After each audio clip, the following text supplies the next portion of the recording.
March 3rd. When we face up to the glory of God, we soon find ourselves face down in worship. Matt Redman. Worship is a function of perspective. If we focus on ourselves or others or the world around us, our worship will reflect those realities. But if we fix our gaze heavenward to the majesty and glory and holiness of God, our worship will flow from that place of vision.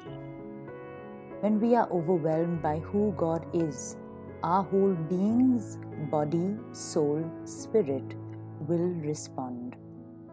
The first example we see of this in the Bible is in Leviticus 9, when the tabernacle of Moses is finally set up and the ministry of the priests is inaugurated.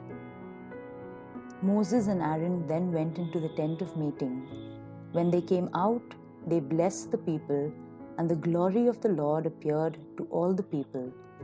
Fire came out from the presence of the Lord and consumed the burnt offerings and the fat portions on the altar. And when all the people saw it, they shouted for joy and fell face down. The common posture for worship in the tabernacle was standing, often with hands raised. However, when the glory of the Lord was manifested with power, the people could not help but fall on their faces before such an awesome God.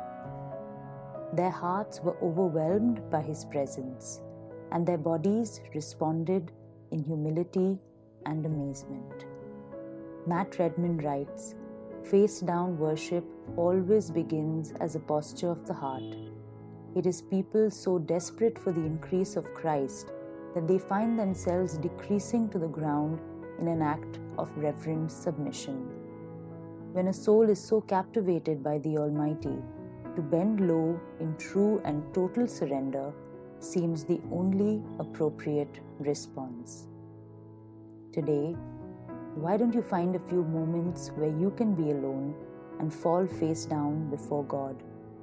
You don't have to say anything. Your posture will say it all.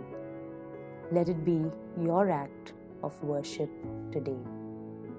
Today's prayer: Lord, make me a face-down worshipper.